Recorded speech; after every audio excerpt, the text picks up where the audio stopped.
Agatha All Along recap. Teen's identity is revealed as the Coven faces another trial. Agatha Harkness and her Coven are facing yet another trial on the Witch's Road in the latest episode of Marvel's Agatha All Along. Remember, the witches discovered that Lorna Wu's version of the ballad is actually a protection spell, which they used to escape Alice's curse in episode 4. Teen nearly died, but Jennifer manages to save him, and the episode ends with Agatha's disappointment when Rio tells her that Teen isn't her son. Here's a recap of episode 4. The episode opens on an eerie note, as the Salem 7 descend on the Witch's Road. They're whispering Agatha's name, crawling through the leaf-covered ground along the winding road, when they come across an item that looks like a black stone on the ground. As one of the witches brings it to their nose, the scene cuts to Lilia, who is asleep on the ground alongside the rest of the Coven. It seems that she had a vision in her dream of the 7 hot on their trail. "They're coming. We have to go," she warns, ominously, explaining that they'd left the door to the road open after using the summoning spell in Agatha's basement. Finally, we also get an explanation as to who the Salem 7 are. As Lilia explains, when Agatha killed her original Coven, as shown in WandaVision, she spared their children. They became, as Rio so aptly describes, a feral, hive-minded Coven bent on revenge. The moral of the story, kids, is always finish what you started. Also, mercy is overrated, Agatha says as she runs around the corner, clearly in a hurry to escape the Salem 7 again. But it's too late to run.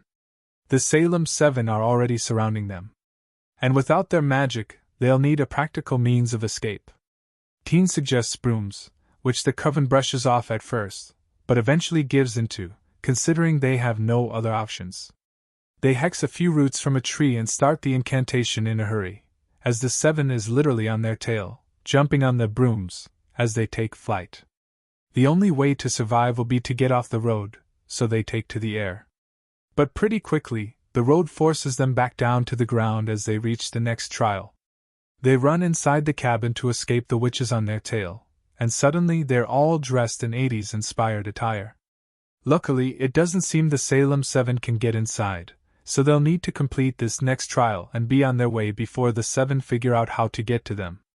Rio says this is Agatha's trial, given the blood moon outside, which indicates that the veil between the living and the dead is at its thinnest. The best person to commune with the dead is someone who's put so many in the grave, Rio explains. Just then, Teen finds a Ouija board, and the clock starts ticking. They've got 30 minutes to figure this out.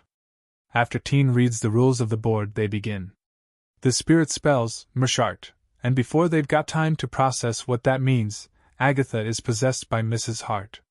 But wait, she's not actually possessed, she's just being typical Agatha, distracting everyone from her own fears and vulnerability. When the group calls her out, she sits down to try again, and this time, she needs to take things seriously. So, who are they really talking to? Death. What does it want? Punish. Who?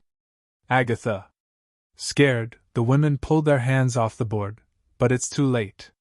Lights begin flickering, papers fly everywhere, and the board shoots off the table.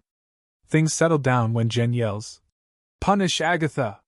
She thinks that's the only way to get past the trial. Agatha tries to convince them otherwise, but her Coven starts to agree that maybe, after everything she's done, Agatha deserves to be punished. Teen is the only one who defends her. Unfortunately, familiars don't get a vote, Jen says. The lights go out, and Agatha hides from the Coven. As they're circling the cabin looking for her, they hear heavy breathing. Teen looks up to discover a decrepit-looking Agatha perched on the ceiling. Her skin is gray and cracked, her hair is sticking every which way, and she's got a feral air about her. She jumps down to the ground, her limbs cracking as they turn in unnatural ways. She's possessed for real this time. She goes after Jen, strangling her against the wall, when Lilia turns the lights on, making her disappear. Just then, a ghost appears. She identifies herself as Agatha Harkness of the Salemites. She's Agatha's mother, and she was possessing her daughter. Ghosts typically have unfinished business, so the Coven asks Agatha what she needs. She tells them they must finish the Witch's Road without Agatha, the best, and really only, way to punish her. She wants the group to leave Agatha in the cabin with her. Rio tries to refuse, and a teary-eyed Agatha asks her mother, "Why do you hate me still? You were born evil," Evanora says. "I ought to have killed you the moment you left my body." Oof. Nobody knows what to say to that.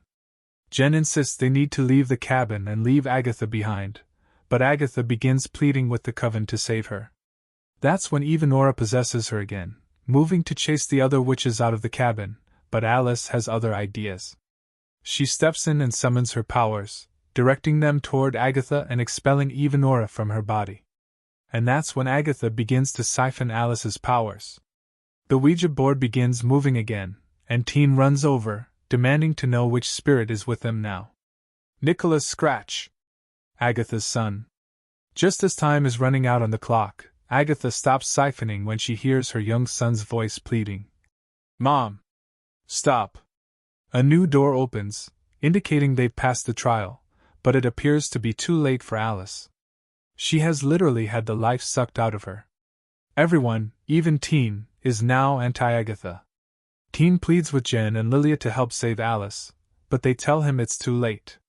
They leave the cabin, where Agatha summons her magic, secretly realizing she has her powers back.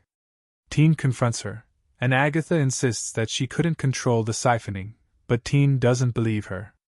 Meanwhile, Jen and Lilia have resigned to the fact that this was a power grab for all of them, and they can't exactly be mad that Agatha took an opportunity to get her magic back. "So that's what it means to be a witch? Killing people to serve your own agenda?" Teen asks, insisting.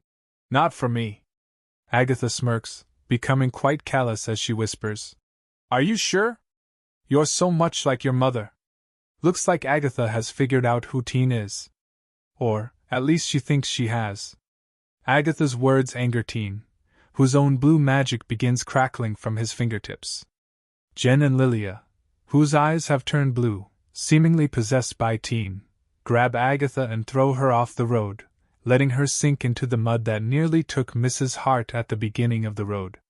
He then sends Lilia and Jen flying off the road as well, sinking into the ground. Cut back to Teen, who is now donning a crown that looks a lot like that of the Scarlet Witch aka Wanda Maximoff. Looks like we finally know his real identity.